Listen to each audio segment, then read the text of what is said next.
This is my second time and final verdict ko sa pagsakay ng Victory Liners Royal Class from Pasay City to Baguio City. Sa halagang 1,546 pesos one-way ride, worth it nga ba na sumakay dito sa Royal Class Victory Liner, especially kapag from Pasay City to Baguio City? Kaya sasagutin ko yan throughout this video. Kaya let's explore.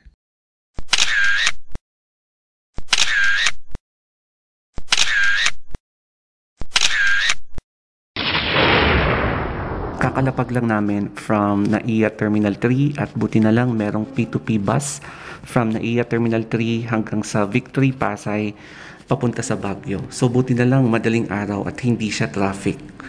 So dito sa Victory Liner website, kapag magwa one-way round trip ka from Pasay tapos to Baguio.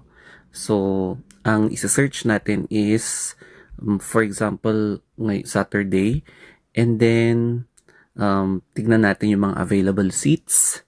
So, regular aircon, 655, first class, 1,000.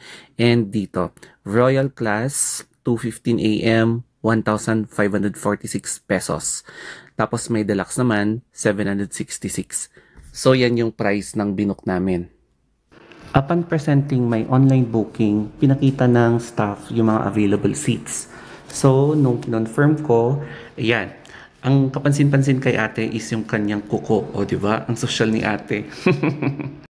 Na-charge kami ng 10% kasi 2 a.m. yung binook namin. However, dahil sa delay ng AirAsia, 5 a.m. na nirebook namin itong ticket.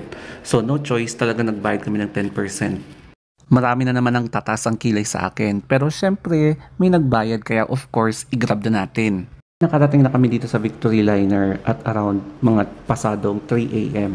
So, kailangan talaga naming antayin yung 5 a.m. na bus. So, as early as 4:30 or 4:20, dumating na itong Victory bus. And kailangan na talaga naming pumunta doon para matulog na. Nung pinakita namin yung ticket namin, binigyan nila kami ng blanket, tapos snack, tapos inuming tubig din. Pagpasok mo sa loob ng bus, ganito na yung bubungad sa'yo. Bale, merong 3 rows. So, it's basically a sleeper bus kasi each couch, pwede mo siyang i-recline at pwede kang matulog. And yung lighting niya, nakakabigay siya ng kakaibang accent at nakakaantok. Ang assigned seat naman sa akin ay C9. So, bale dito ako sa may baba. And makikita nyo itong couch na to, sleeper couch siya na reclinable. Since nasa left side yung location ng C9 na assigned seat ko, ganito yung eksena sa pagpasok ko ng katawan ko. Mauuna muna yung left leg ko bago yung right leg. So ganyan talaga yung eksena. Ang isang advantage dito sa sleeper couch ay yung privacy. So i-close mo lang yung cortina and masosolo mo na itong in-avail seat mo. O diba? And pwede ka nang matulog.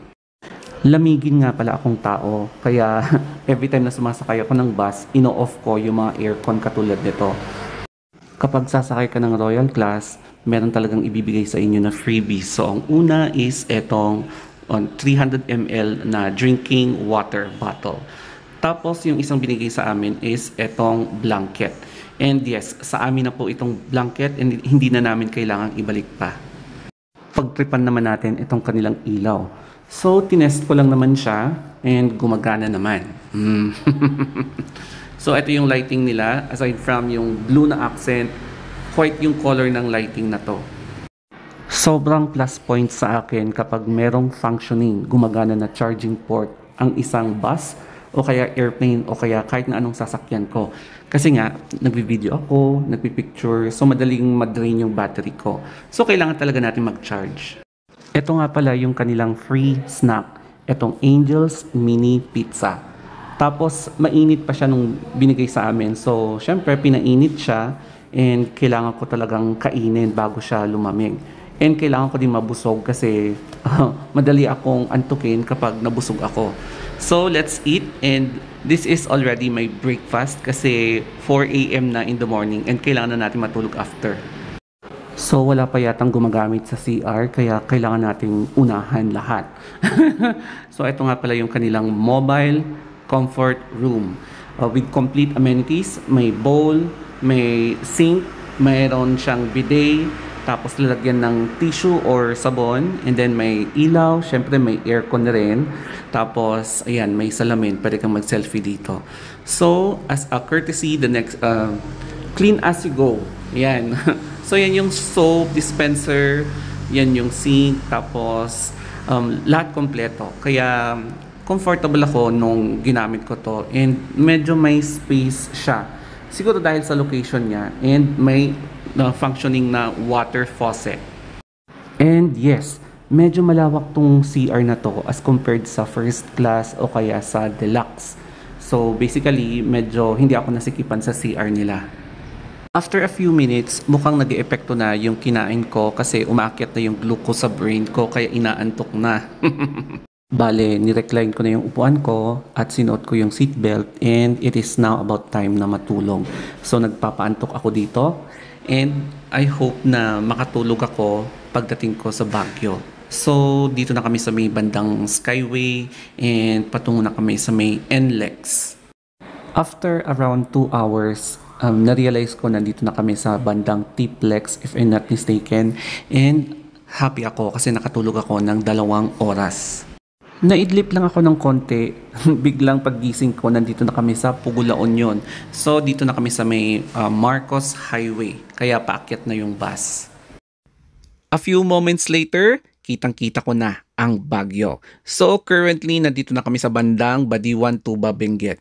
At ito yung isa sa mga pinakamatagal na tunnel na ginawa pa early 2000s. Kasi before, ang daming mga nahuhulog na malalaking bato, and nagkaroon ng tragedy dito dati. Yung van na napitpit dati na may mga nasawing estudyante. So gumawa sila ng tunnel katulad nito, and after 20 plus years, still standing strong ang structure na to. Finally, nandito na ako sa wakas sa Baguio. So kitang-kita yung mga pine trees, tapos etong Crown Legacy kung saan kami gumigimik dati. Di ko na malayan na idlip pala ako ulit. So yes, malapit na kami sa paradahan ng Victory Liner. Kung mapapansin nyo, medyo nagmumuray-muray pa lang ako, and medyo floating pa yung utak ko kasi gusto ko pa sanang matulog. Pero nandito na kami sa Baguio.